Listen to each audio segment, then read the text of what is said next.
You're always up to something, right? Always. Oh, me? I don't know what you talking about. No, I know you. I haven't done anything. Mhm. Sitting here quiet.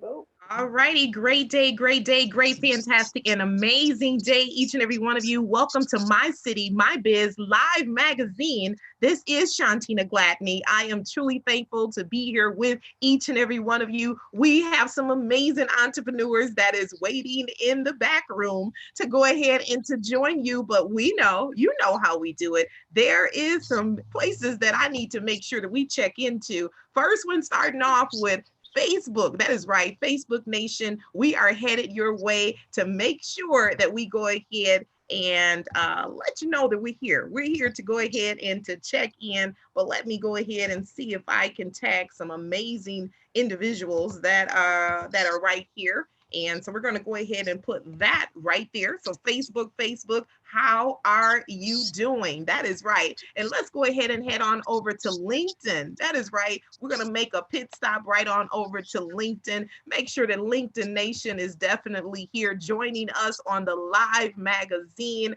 because the information that is going to be shared here today, you truly do not want to miss it. You do not want to miss it. So I want to go ahead now and to make sure that I am bringing up to the stage this amazing mother and son team. That is right. And the title couldn't be any more fitting when you're talking about wealth transfer, right? When you're talking about a wealth transfer, that means that there's something being transferred. And so that's amazing when you have an entrepreneur, but then also you have the seeds being planted and then also cultivated. So it's nothing like planting the seed and it doesn't harvest. So when I went ahead and I was able to see that this mother and son team was going to join us on the live magazine, that made my heart leap. I don't know about you, but I'm quite sure that after this interview, you are going to love them the same.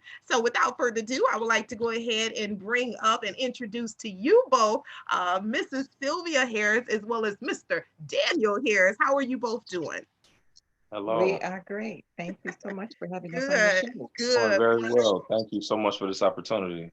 Yes, most definitely. You both are so very welcome. I am so thankful that you both accepted the opportunity. As a matter of fact, we have a waiting list to get onto the live magazine, and we did. I wanted to make sure that we featured some individuals that didn't come out of hiding every now and then. I see your son, Miss Harris, all of the time, and I'm quite sure that you were probably just the same. And so I know that we featured you at My City, My Biz, the actual expo, right?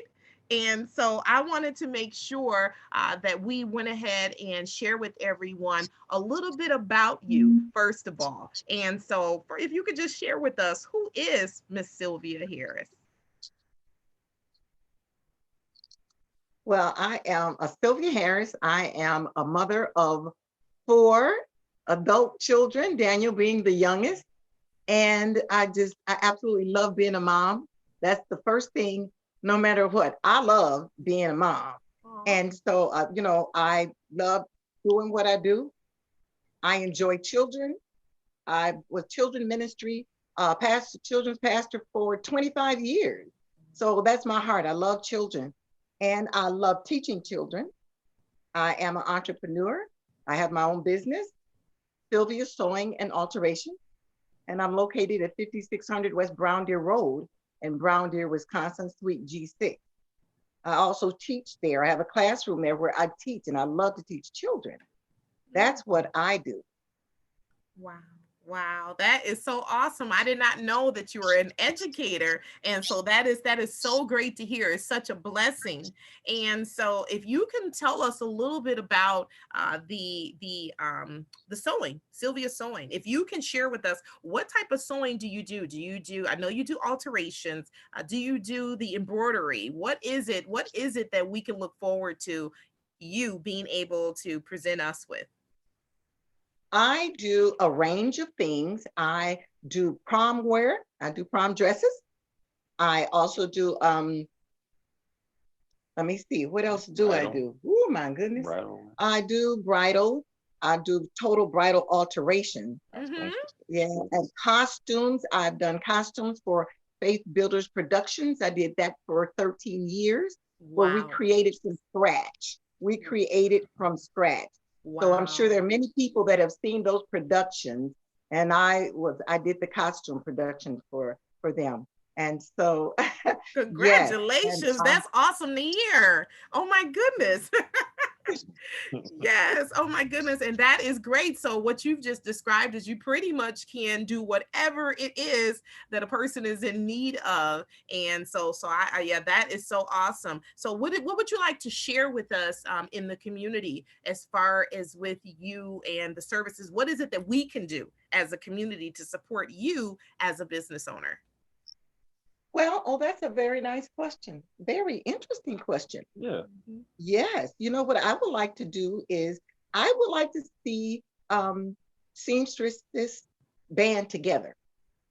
That's what Ooh, I would like to do. I would also like to see this particular gift passed on yes, to children. There's a lot of kids don't even know how to thread a needle. that's I right. would love to see that. One of the things in the future I will be doing is a school in honor of my mom. So, Mm, those are things that I would like to see. I'd like to know, where are the seamstresses in the city? I do know some of them, but yes. I'd like to collaborate with them. That's right. Look at you. Well, guess what? You are in the right place at the right time and with the right individuals. And we are going to make sure that that happens, Miss Harris. And guess what? We're going to do it as quickly as tomorrow morning. And so I'm going to Oh, make sure I contact your son, and I'm going to let you know, because right off the top of my head, I know some amazing seamstresses. And so for you to pull that network together and collaborate, we're going to make that happen. We are going to start Yes. that journey, and far as your classes, is awesome. real simple to get it started online. That's where the kids are. The kids are online. And so for you to be at your home and you're sewing, you tell them to go out and get their sewing machines, or if you're going to start them off with a needle and thread, whatever, you can do it right while you're sitting here. They're right there in your classroom. Zoom is totally free. Okay. So we're going to make sure we get that launched out there for you too. Yeah, Yes, yeah, wow, that is a yeah. blessing that you even want to share that gift. We have so many people, elderly, people as young as your youthfulness, right? And you're allowing yourself to present your gift. That's where our community is right now. A lot of people do not want to work with our youth. A lot, because the first thing they do, they put every one of them in the same bucket. But there are some Category. jewels, and even there are some coal that are diamonds, and we just have to make sure that we Yeah, absolutely. keep working with them until they shine like those diamonds. And so I'm not, see why I Absolutely. love you so much, because you are amazing. And here it is, you Yes, want to she give is. back and just all those things and expand your business. And the key thing is, you said legacy. Yeah, Legacy. I live for legacy. absolutely. I don't know if your son told you, but I always tell people that Mhm. my ceiling will be my granddaughter's floor. We are preparing Yes, her right now where she is not starting all over at square one. So that is that's it. amazing for you to leave that legacy. And I'm quite sure your son, your other kids, is going to find a way to make sure that that legacy continues in this Absolutely. great city too, to be able to take part in that. Absolutely. So That's thank right. you so much. Absolutely. Absolutely. Absolutely. Yeah. That's right. So why is it that you do what you do? I always want to ask people, what is that why? What is that why, and why you continue to keep going with the educating of the children, with the business that you have as far as sewing? What is that why, Miss Harris? Because this morning I was thinking about my mom, and one thing my mom used to tell me, she said there'll come a time where there will not be very many jobs. But if you know how to sew, you are Yes. your own job. You Mhm. are your own job. Yes. You Yes. can take a needle and thread, and you can make anything. I mean, you look around in this world, and you have everything is sewn. Everything. It's Everything. all sewn. That's Everything right. is sewn, and it gives you the opportunity to create. And I have my own theory about sewing. It Yeah. was the very first thing God did after the fall. Wow. Really? Really? Look at Think there. about it. Look at Yeah. He there. had to make them some clothes. Out of figs. Yes. See? Hmm. Oh my goodness. And you know what? I heard that you actually are making something for right now, a time such as this. You're Yes. contributing. And what Yes. is that? What is that? Please share with us. Right now, I am making face masks. And I'm going to tell you, if you keep yourself safe, do what we're supposed to do. I've been sheltering in at home. I've been sheltering in alone at the shop. Mhm. I'm sheltered in. Ain't nobody looking at me. Okay. But but I'm just saying, these masks are, first of all, I make them because I want to see people protected. Yes. Yes. And I make them for the whole family. I don't make just, just for adults. I make them for children. I make them interesting, and I make them where the kids will say, I want to wear that. Yes. I want to wear that. So, I kind of go out of the way a little bit and put a little extra time in it. I make sure that, there's more than one layer. Some of the masks I see are one layer, but you need more than one layer between your face and the outside. That's right. Right. So mine has at least 3 layers. Right. You have the outside, you have a lining, but you also have something in between. Yeah. And I think that's very, very, very important. It's very important. Yes, and so they're made with love. I'm telling you the truth. I get so tickled when I'm making them, and I can almost see them on the kid's face. And the guys are where a lot of men wouldn't wear these masks. When I make them, they wear them. That's right. Right. There you go. There you go. go. To be safe. I got 2 of them. He's got really. See, there you go. That's it. So I want to see people safe. You need to be safe. This is nothing to play around with. That's right. Yeah. And so I make the face mask, and they're going all over. I've sent some to Minnesota. I've got a batch going to California, San Francisco, California. Oh, wow. Where the death rate is up almost 3,000 now. Yes. It's up. Yes. So, they're going everywhere, but people know that they need to be safe, and they are washable. Right. They're That's washable. the key thing. Yes. Washable, and they keep you safe. But I enjoy them, so I say they're beautiful. They are very beautiful. Yes, that's right. So I want to keep them safe. I want to keep everybody safe. That's right. That's key. That's it. And so if you can let us know, how is it that we could reach you? How is it if we wanted to be able to wear face masks, if we needed some alterations, because I'm quite sure after this whole pandemic, I don't know how, but I've been losing inches and pounds and all of that stuff. Praise God. But yes. And so, but seriously, how is it that one can be able to, some people could probably gonna need you to add some extra fabric to their stuff, right? So how is it? How is it that we can be able to contact you? Well, Daniel Harris, you can contact me through Daniel Harris.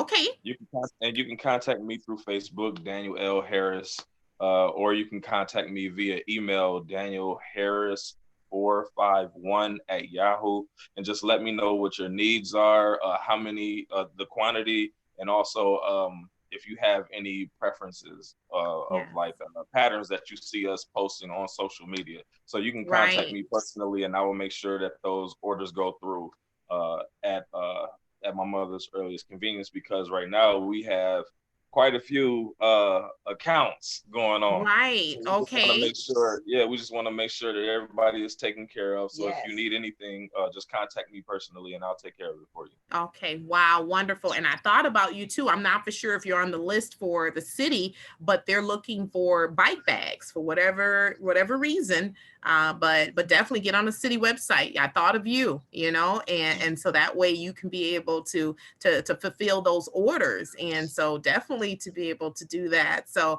I am so humbled and thankful that you graced us today on My City, My Biz Live magazine. And so once again, much success to you, and continue on that path of just encouraging, empowering our youth, as well as being able to go ahead and touch someone at a time that we cannot touch each other, right? And that's through your sowing of love and prayers right on that as you're doing those things. So thank you once again, Miss Sylvia Harris.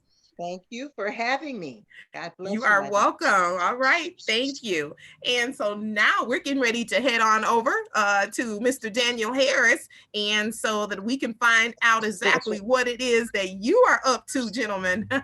And so, Mr. Harris, that is, if you can share with us, what is it that your friends, your fans, did you guys hear that? Yes, I did say fans, because you'll find out exactly who this gentleman is. But your friends, your fans, your family, your mom, what are some of the words that they would use to describe you?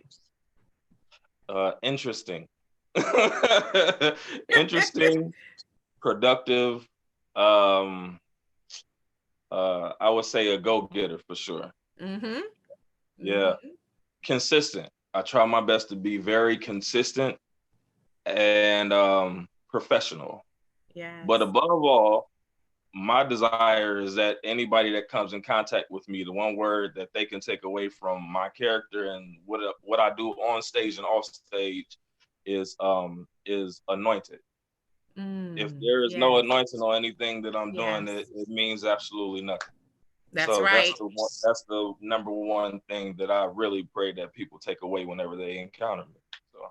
Wow, that's right. And you know what? An amazing musician, Chris Crane, he always says, if it doesn't make a difference, it doesn't make sense, right?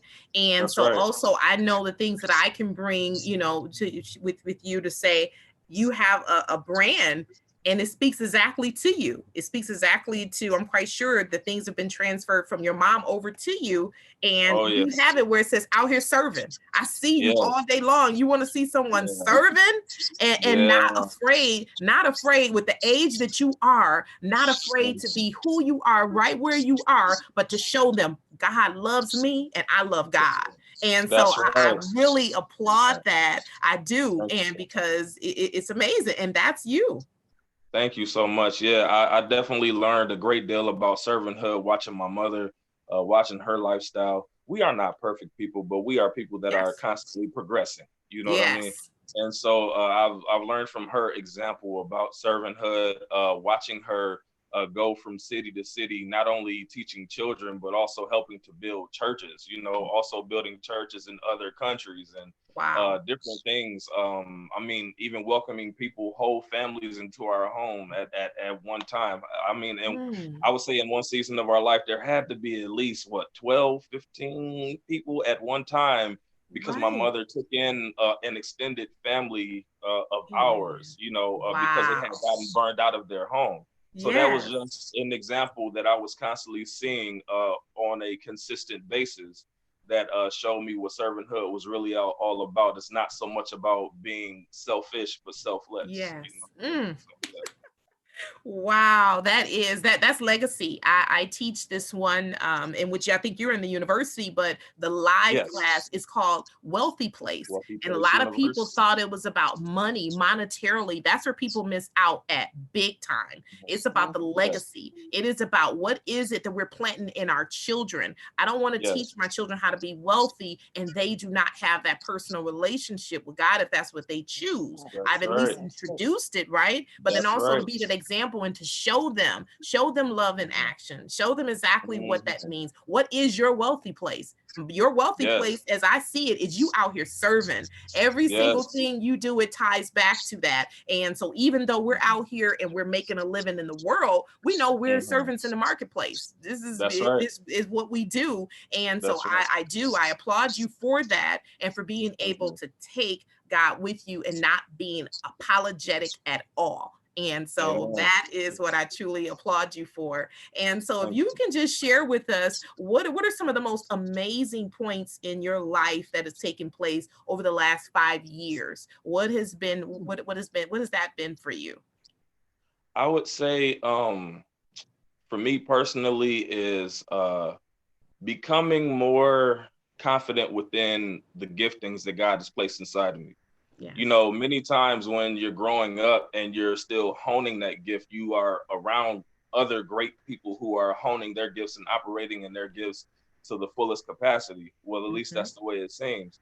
Yeah. And then you become less confident about your own. But over time, as I consistently continue to give that gift back to God and continue to learn more about the various crafts and gifts and talents that he's given me, and really dedicating myself to being the best at what I could do where I was at, whichever season of life that I was in.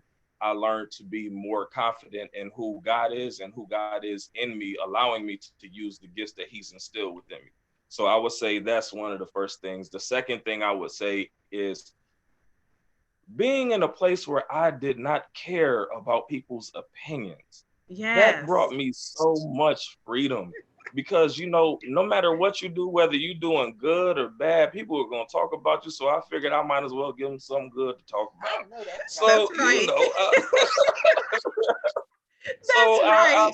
I really stopped caring about people's opinions. Now, it's one thing for me to be accountable to people who have wise counsel. That's Yes. something different. It's one thing to be accountable to people who are in a position where you aspire to go. That's Yeah. another thing. But people who are not doing anything with the gifts that God has given them, they try Mhm. to set parameters on what you can do. And if you are attentive to that, then you'll stop your own progression. Yes. So the second thing is ridding myself of caring about other people's opinion. That has been Wow. the second Wow. thing. And I would say a couple of more things is becoming a published author and having both of Yes. those books Congrats. reaching #1 on Amazon. Those were benchmarks for me personally, Yes. because I've always been a writer. My mother can attest. I wrote over everything. Listen, I got in trouble for writing over, just taking stuff, writing over it, you know. Yes. But when I had my first book, I dedicated it to my mother, Oh, so wow. that way I could kind of erase That's some of right. the damage that I was.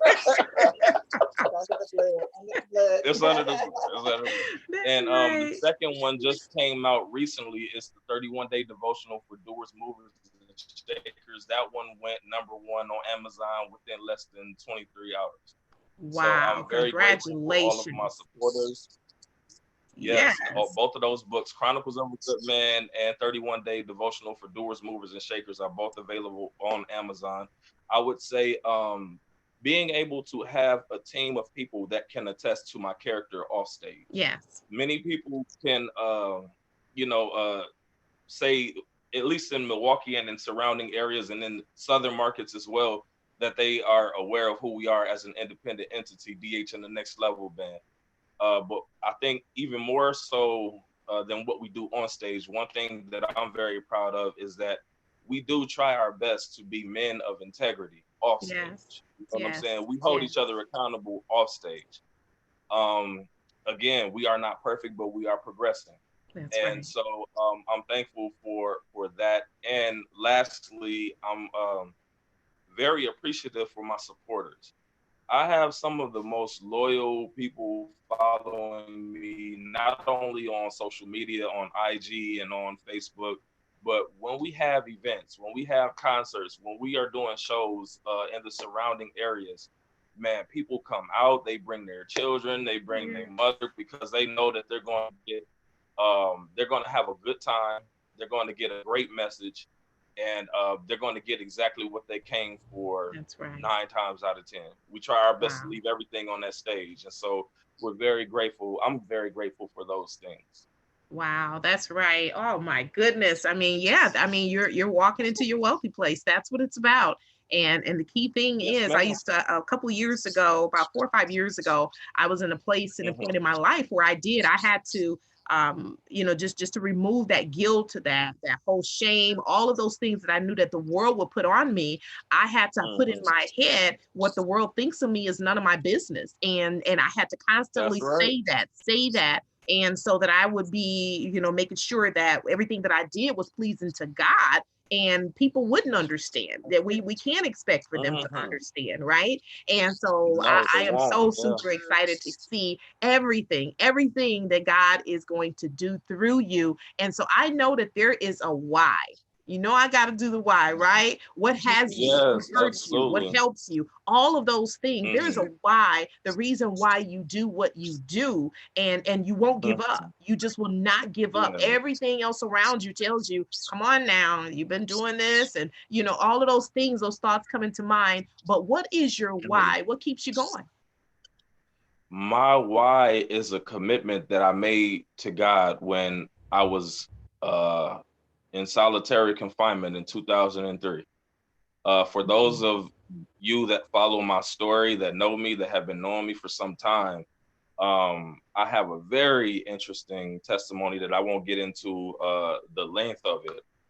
But I would just say by the time I was about 16, I was on a list of people that the Milwaukee Police Department was apprehending for, or looking for, searching for various crimes or various speculations. And by the time I was 18, I was sentenced to 4 years in prison. And I did the 4 years in prison. And the first year was very instrumental for me personally, as far as my walk with the Lord. It's one thing for me to know that my grandparents know God, and that's good. It's one thing for me to know that my mother has a relationship with the Lord. That's one of the reasons why I'm still here, is because of a praying mother, you know. But it was a different thing that happened to me personally when I came into the knowledge of Jesus Christ on my own personal accord. You know what I mean? And so what wound up happening in short is I wound up going to solitary confinement while I was in the House of Correction in Franklin, Wisconsin. And I was just telling somebody this last night. I was in my cell and I could hear God say, so where are you going to go now that you have nowhere else to go? Where are you going to go? What are we doing? You know, you have a calling, you know, you have a purpose. What are you going to do with it? And so I didn't answer right away. I didn't answer right away. I'm like, you know what? I'm going to figure this thing out on my own. Yes. But the thing was, I was in there for a good length of time, so I had time to think. And so I really had to say, God, you know what? I have no idea what I'm doing with my life. I have no idea what direction I'm going in. And so I'm going to ask you to, I asked him to do me a favor. I said, if you help me to turn my life around, then I will use all the gifts that you've given me. I will use all the opportunities you give me to utilize those gifts to let people know that who you are, that you are real, that you are a comforter, that you are someone who provides peace. I'll let them know that this is something tangible. You know what I'm saying? Yes. And so from that point forward, I gave God my yes, and my yes became my why. That's why. Wow. Your yes became your why. That's powerful. That is powerful. Wow. And so now the time has come. I'm getting ready to go ahead and unleash you, where you can take over the My City, My Biz live magazine stage and however you choose to. So once again, everyone, thank you so very much, Miss Harris, for joining us and gracing us. Exactly. And then so I'm going to go ahead and turn it right on over to Daniel Harris. All right.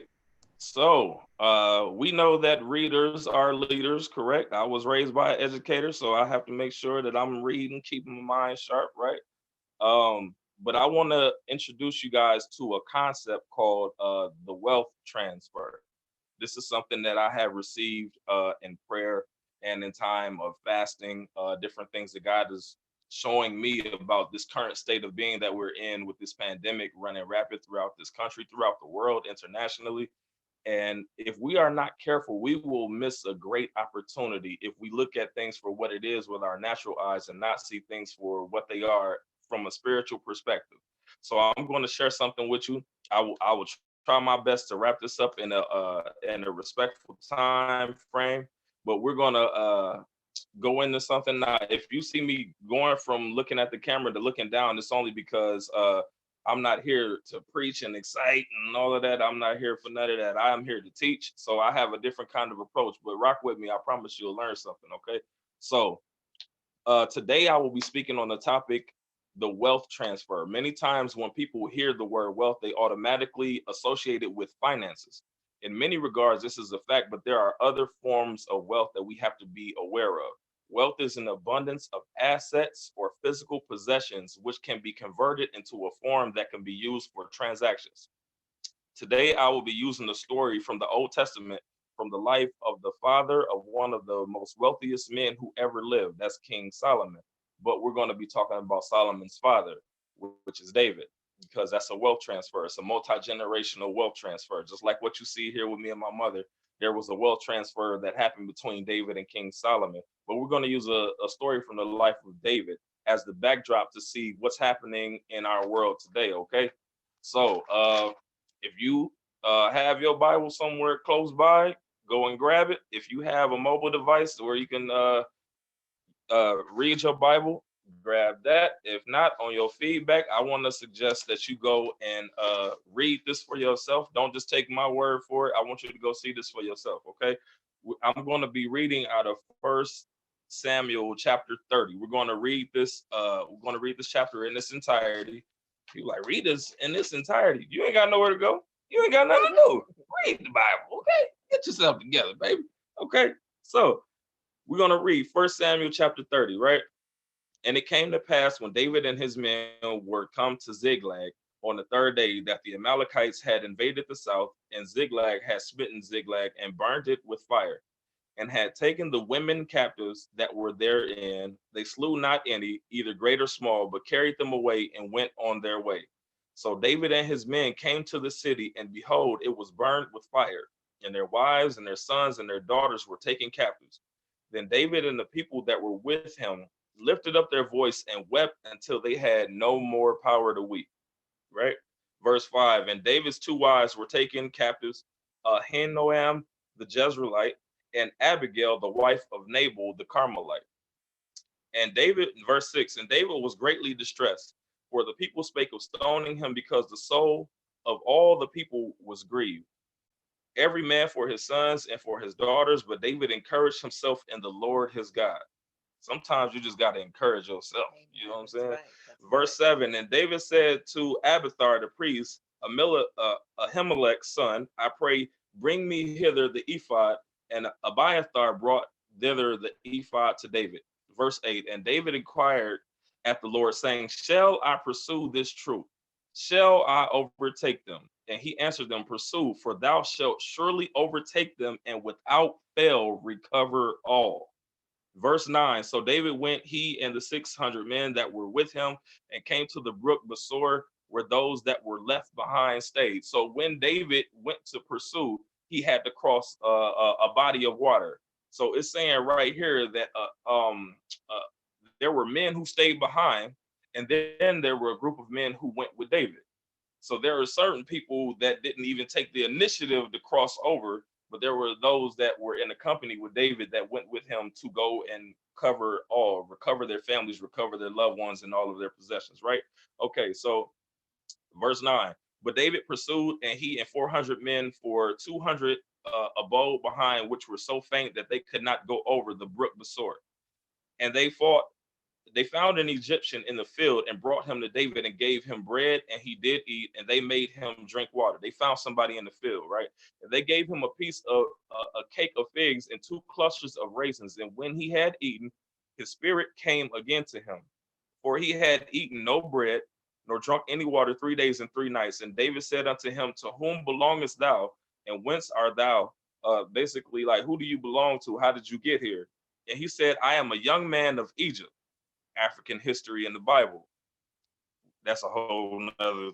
I ain't even gonna touch that. I know certain people. Oh, that's a white man religion. Okay, where Egypt at? Hello, servant to an Amalekite, and master left me because 3 days ago I fell sick. 14, we made an invasion upon the south of the Sherethites, and upon the coast which belonged to Judah, and upon the south of Caleb, and we burned Ziklag with fire. So he was a part of the camp of the people that wound up burning the village, and he's a part of the camp of the people that David was looking for, but they left him behind in the field because he fell sick, right? Okay. Verse 15, and David said to him, canst thou bring me down to this company? Where your people at, man? We need to go holler at them, bro. That's based, in my terms, my generation, millennial terms. We need to go holler at them, fam, right?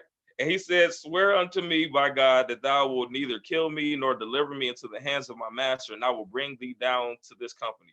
Verse 16, and when he had brought him down, behold, they were spread abroad upon all the earth, eating, drinking, and dancing, because all the great spoil that they had taken out of the land of the Philistines and out of the land of Judah. So basically, David rose up on them, and he find them over there, and they kicking it. Oh, they partying good. You hear me? I'm talking about they partying with David and them stuff. You hear me? Okay.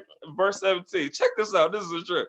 And David smote them from twilight until the evening, and the next day, and 300 escaped, not a man of them save 400 young men who rode upon camels and fled. Verse 18. And David recovered all that the Amalekites had carried away, and David rescued his 2 wives. And there was nothing lacking to them. Can you say nothing lacking? Nothing lacking. Nothing lacking to them, neither small nor great, nor sons nor daughters, neither spoil nor anything that they had taken to them. David recovered all, because David went and sought after the Lord, and God told him he was going to recover all, right? So verse 20, and David took all the flocks and herds which they drove before those other cattle and said, this is David's spoil. So not only did he get what he was supposed to recover, but he wound up getting a wealth transfer. Look, check this out. And David came to the 200 men, which were so faint that they could not follow David, whom they had also to abide at the brook Besor. And they went forth to meet David and meet the people that were with him. And when David came near to the people, he saluted them. Now, I don't know about y'all, but if I was supposed to roll with you somewhere and then you wind up leaving me, my next reaction is not going to be to salute you. Hey, brother, no, we need to fight. I just got done fighting. You left me. You know what I'm saying? I need to holler at you too, right? Okay, then answer to all the wicked men. Okay, check this out. Verse 21. And David came to the 200 men, which were so faint that they could not follow David, whom they had made also to abide at the brook Besor, right? And they went forth to meet David and meet the people that were with him. And when David came near the people, he saluted them. Then answered all the wicked men and men of Belial, those that went with David, and said, these are the people that was in David's company that actually went with him. Because they went not with us, we will not give them out of the spoil that we have recovered, save to every man his wife and children, that they may lead them away and depart. Basically, y'all didn't roll with us, y'all not getting nothing. That's what David's men were saying that went with him. Verse 23, then David said, ye shall not do so, my brethren, with that which the Lord has given us, who has preserved us and delivered the company that came against us in our hand. For who will hearken unto you in this matter? But as his part is that goeth down to the battle, so shall his part be that tarrieth by the stuff. They shall part alike. There will be no difference. The same thing I'm going to get, you going to get. The same thing that's possible for me is possible for you. The same God that rescued me and changed my life, he can do the same thing for you. The same God that is allowing me to experience a wealth transfer, not just a wealth of finances, but a wealth of wisdom, a wealth of insight, a wealth of knowledge, a wealth of understanding. That same God that's giving me a wealth transfer in this time, a wealth of peace, a wealth of godly friendships, God-centered friendships. He can do the same thing for you. So what are we going to be doing now? I'm going to be going through. So now you guys can go back and check that out during your own personal time, right? But I'm going to be taking out certain scriptures in order to convey this message of the wealth transfer, okay? So we're going to go to verse 2 first.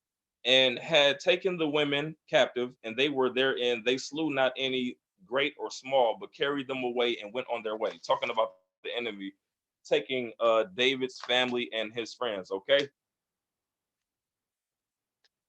My question to you is, how would they know when was an opportune time to attack the land where David and his friends dwelled and reigned? They were watching David. Just like people are watching right now, there are people watching you. Some people are watching you as an example, but there are other people who are watching you to see if you are going to fall or not. They are watching you. They caught the warrior off guard, right?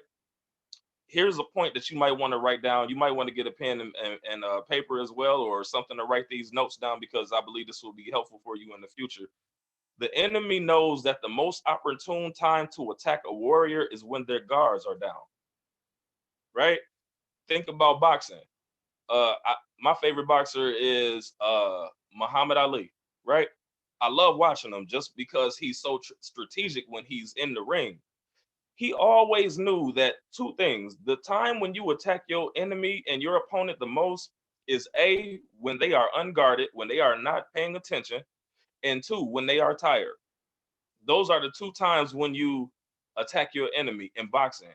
Every hit, it seems like from the audience's perspective that every hit is just, oh, he's just hitting, he's throwing punches. But if you are a great person, a great fighter, you know that every hit is strategic and calculated. So the enemy knows that the most opportune time to attack a warrior is when their guards is down. It also said in that verse that the people who came and stole and kidnapped, if you will, David's wives and his children and the young and the old, it said both young and old. What does that represent? When they came and took the young and the old being a representation of wisdom and structure. The enemy attacked their wisdom and their structure. The young being a representation of their strength and their joy. These are the things that the enemy came to attack David with. And if you look at this scripture, the same scripture, verse 2, it also talks about how the enemy came and kidnapped the wives, right? Why were the women mentioned in chronological order? They were mentioned first because the woman represents the thing a man values the most. Those are the things that the enemy did. Am I preaching all right? Yes, sir. My God, my God. Now, I can't speak for women, right? And I can't speak for children, but there are certain things that you can probably get away with when it comes to kindling a man's anger, right? Now, if you sit in our designated seat in our crib somewhere, you know, we might not do nothing to you that'll cause irreparable damage. We ain't gonna do that.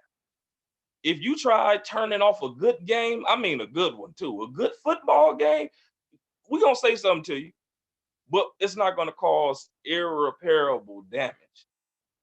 But bruh, if you touch my woman, oh man, listen, man, I'm not finna talk to you at all, brother. We're not gonna do no talking.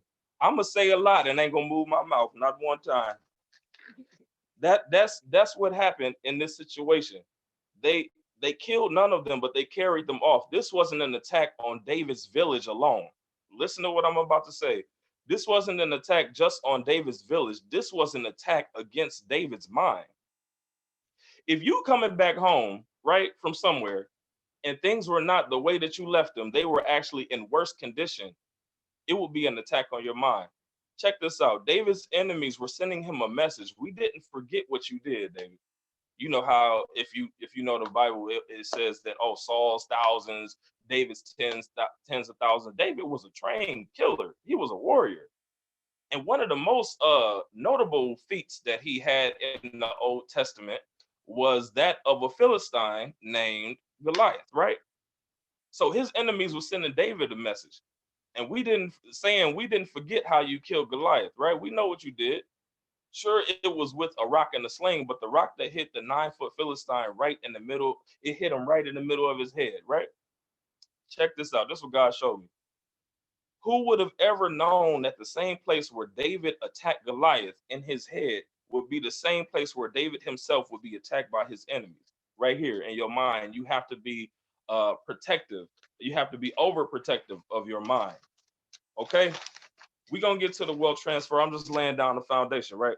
So then David and the people, verse 4 says, then David and the people that were with him lifted up their voice and wept until they had no more power to weep.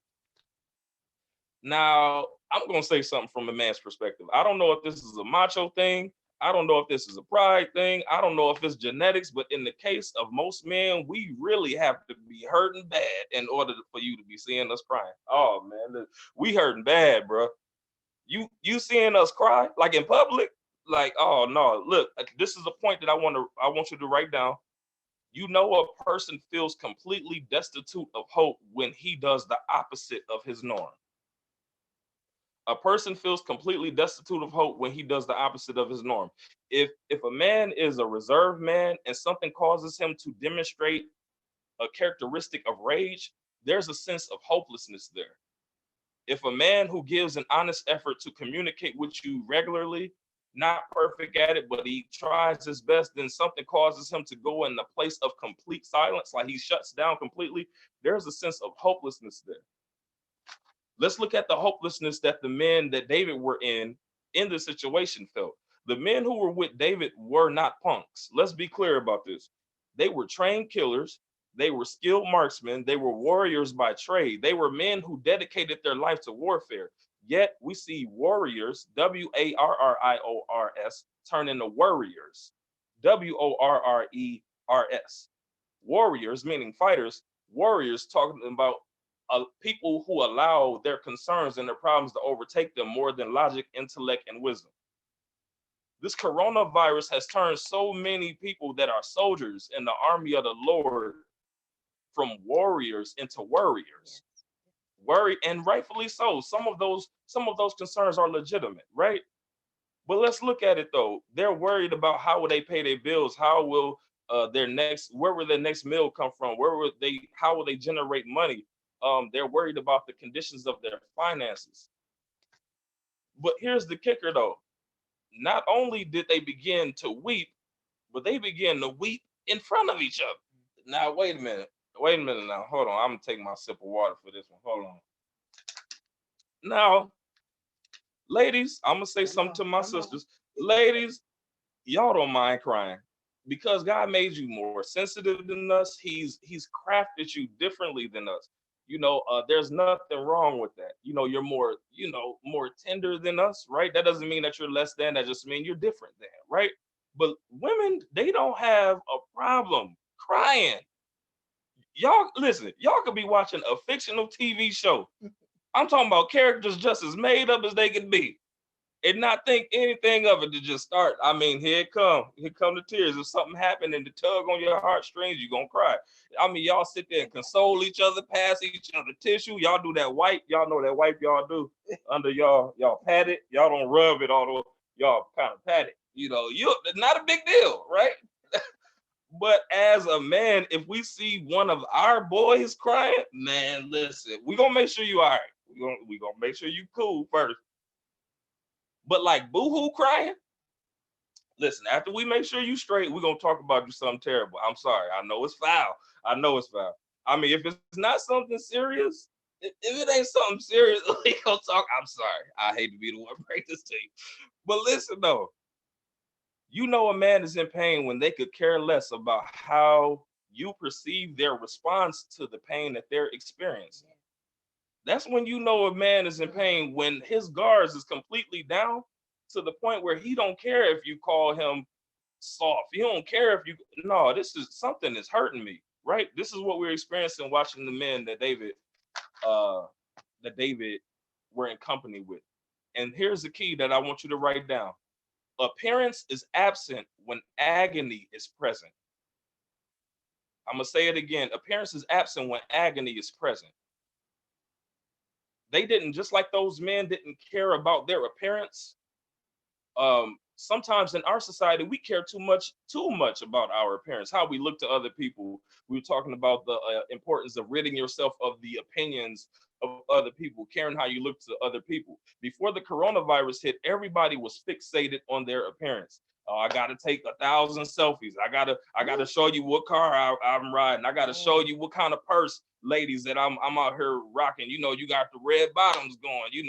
I gotta show off my house. All of this because people care more about their appearance than their reality. But what do you do when reality hits everybody at the same time? What do you do? What do you do when reality hits everybody at the same time?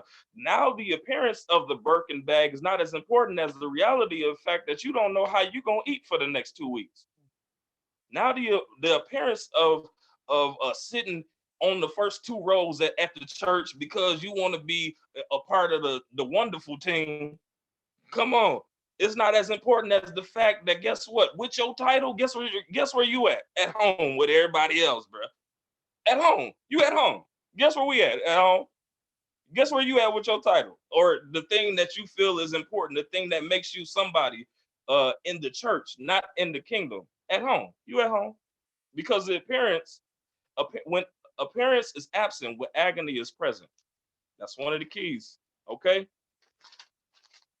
So I don't care who you are. I don't care what your profession is. I don't care where you attend church. I'm sure it's wonderful. I don't care how many, you can have more degrees than the thermometer. Everybody has had to make adjustments in this season.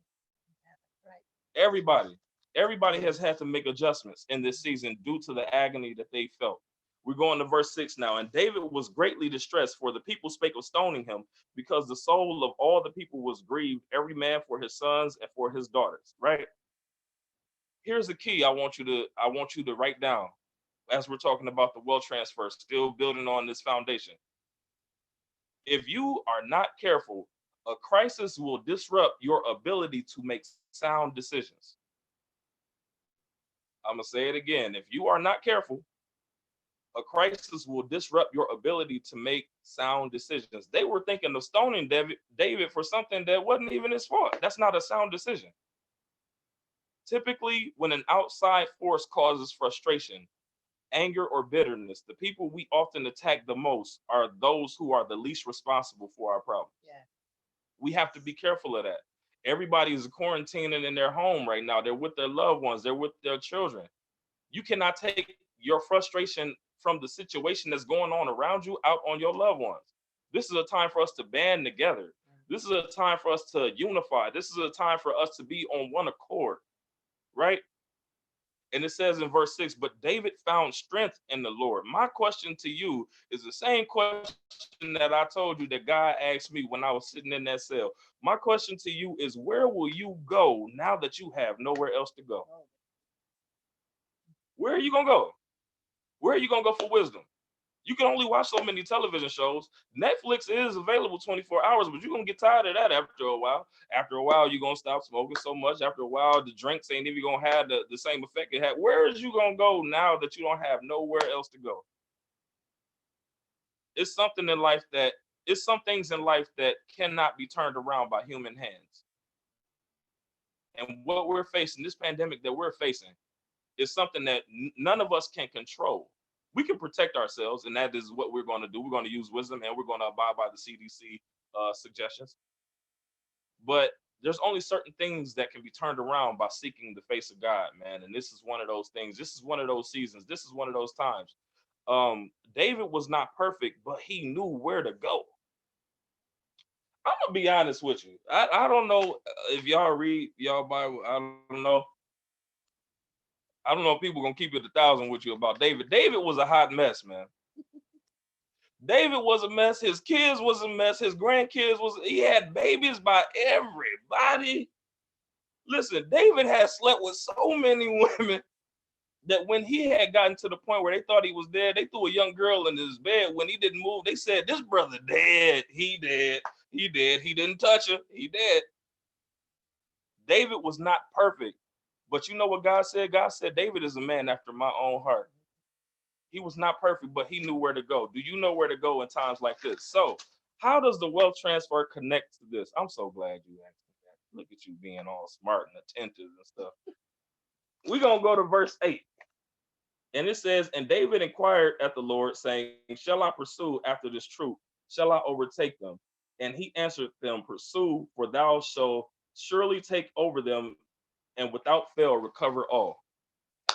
Here is the first principle of the wealth transfer that you can receive in your life, that your loved ones can receive in their lives, as it pertains to business, as it pertains to ministry, as it pertains to anything that you want to see grow, develop, and progress.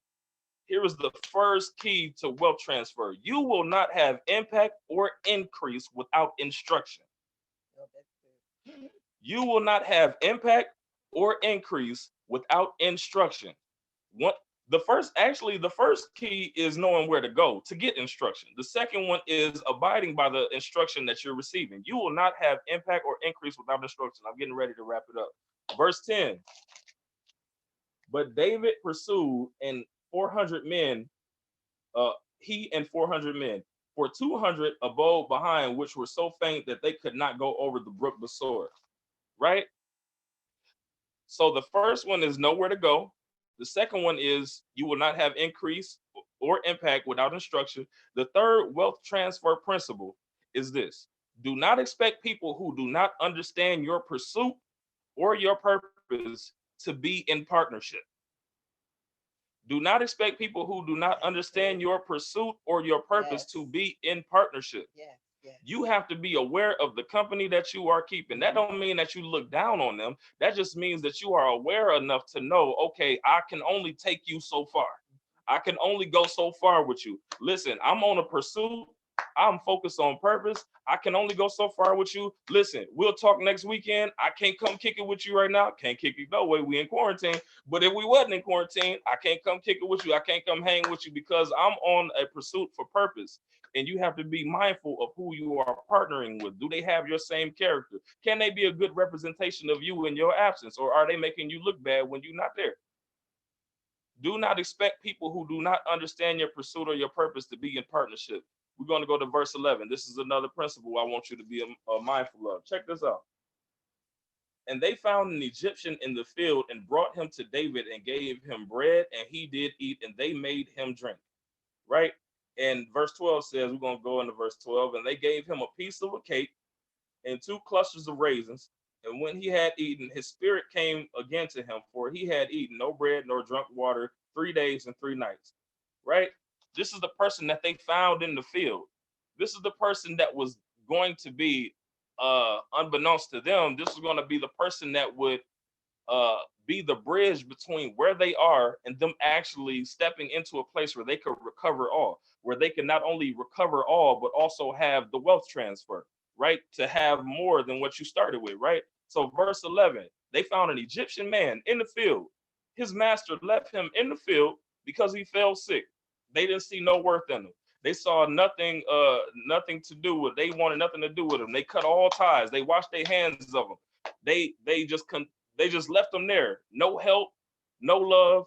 They left him destitute in the field. Here's the next wealth transfer. The next wealth transfer principle. Do not overlook God's resources. Do not overlook God's resources by being religious. Listen here. Do not overlook God's resources by being religious. What does that mean? Just because you think a person has no use to you does not mean they have no use to the kingdom of God. Just because they don't have the same title that you have does not mean that they are not important. Amen. Just because they are not in the club and the clique and all of that does not mean that their life isn't valuable. Right. Just because they do not talk the way you do or look the way you do or even have the same spiritual beliefs, that does not mean that God won't use them if you stay humble to get you to your next wealthy place. That's good. You have to be careful how you treat people. Mm-hmm. You have to be very mindful how you treat people because the same people that you looking down on could be the same people that can help you to get up. You have to be careful how you treat people. Do not overlook God's resources by being religious. That is not going to help you to receive the wealth transfer that God has with your name on it, right?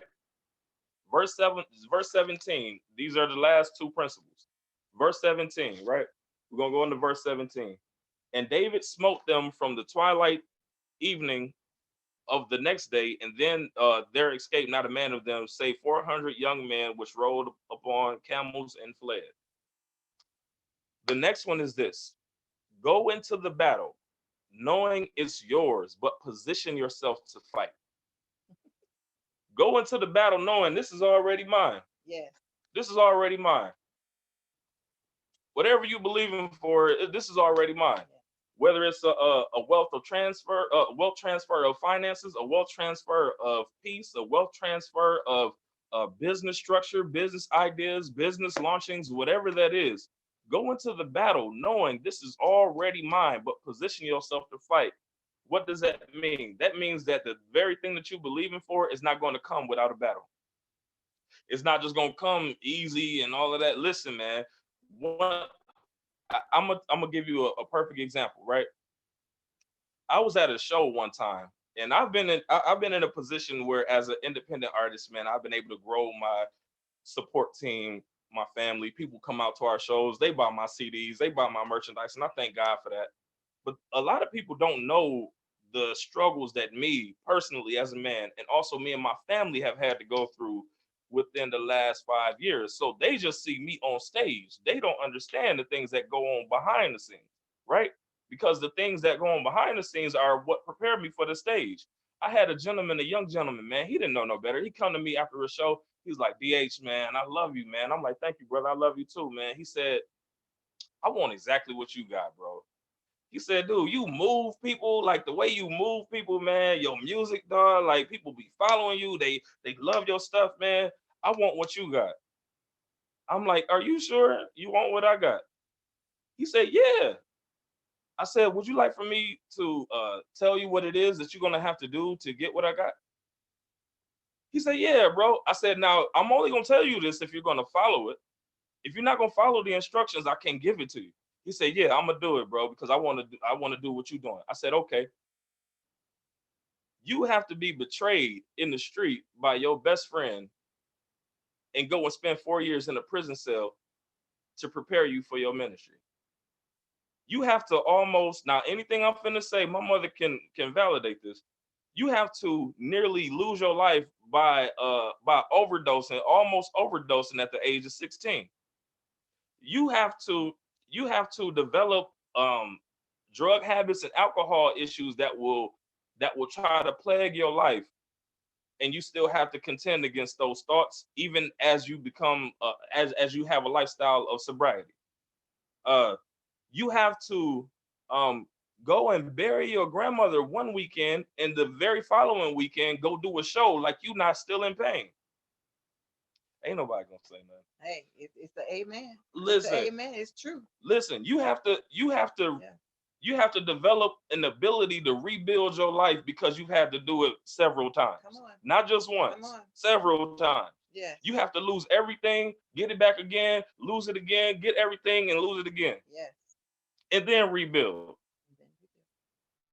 These are the things that come with what you see me doing. I said, do you still want to do it? He walked away before I finished.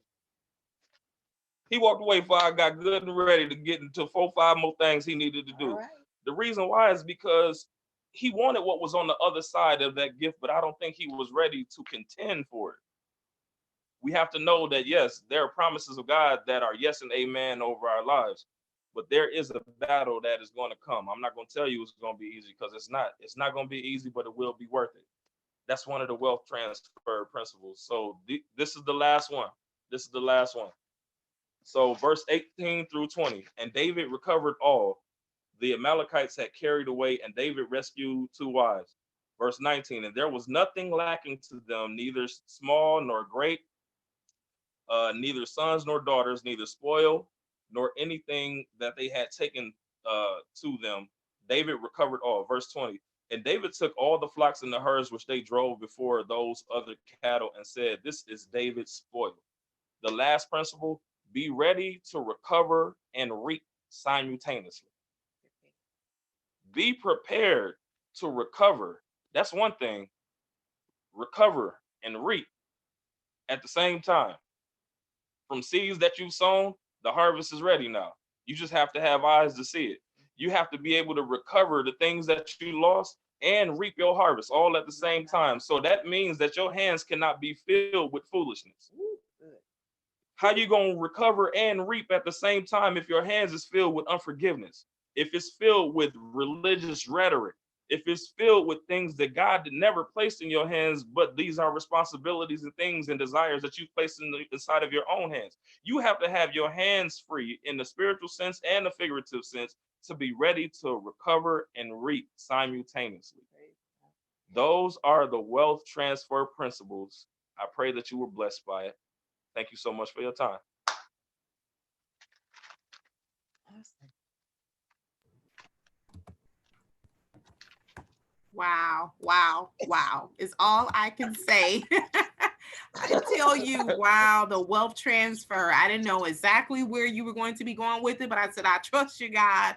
That definitely, and you being a man of integrity, I tell you, that has been just amazing. That I was taking those notes, almost forgot that I was the one hosting this show. And so yes, wow. Well, thank you so very much for that information. I know you have to get out of here because you have another appointment to get to, but I thank the both of you so very much. And I will, glad that this is on YouTube so that I can make sure that I'm replaying it. But oh my goodness, I thank you so very much for that information and allowing God to use you and to be able to just give those messages and teach. It's really good when people can teach and to really apply so that other people can really, everyone, not other people, everyone can be able to know what thus saith the Lord. So thank you once again, the both of you, for joining me on My City, My Biz Live Magazine. And Thank so, you. Daniel, if you can leave us with just a short word of encouragement as you go ahead and you part, and then also let us know how is it that we can connect with you and anything that you have coming up next that we need to be aware of. The word of encouragement is just apply the principles and you'll see the results. Just apply the principles, you'll see the results. You know, I want to thank you, Miss Shantina, for giving me so many principles and nuggets along the way that have been effective in my own personal life as well as in my business. You know, when you have people of your caliber who is sharing and demonstrating wisdom, it's important that we take those principles and apply it. Apply the principles and you will see the results. The way that you can contact me is Instagram, DH Music, DAYCH Music, DAYCH Music on Instagram. You can contact me on Facebook, Daniel L. Harris, DANIEL, Daniel L. Harris on Facebook. You can also go to my website, www.daychmusic.com, and I would love to hear from you. I would love to talk to you. Let's continue to apply these principles and know that there is a blessing on the other side of it. Wow, that's right. Wow. Well, thank you so very much. I am super, super excited about what's to come. So thank you both. Have an amazing, amazing day. And I will see you guys Love somewhere you in the virtual streets. Yes, absolutely. Yes, absolutely. Absolutely. All right. Have one. Thank you. Take care. Okay, you too. God bless you, love. You too. Thank you.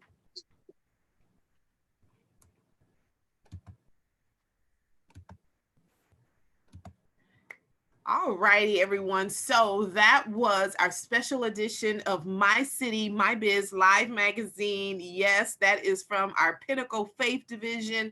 And I tell you, we have some amazing, amazing individuals of faith, and you will have the opportunity to meet them. Remember, this is the Entrepreneur Society, and we have entrepreneurs, I mean, vast entrepreneurs. As you see, we're a very diverse group of individuals and that are business owners. And so this show was brought to you by SGGN Group, which we are the Entrepreneur Society. We are a society of entrepreneurs. Business and lifestyle is what we serve here at SGGN Group. And so we look forward to connecting with you soon. But you can also catch us at www.sggngroup.com. We look forward to seeing you soon. So thanks everyone for joining me on My City, My Biz Live Magazine. I'm definitely looking forward to seeing you. And as always, remember to present the best of who you are, where you are, and please stop pressing the snooze buttons on your dreams. Take care, everyone. Bye-bye.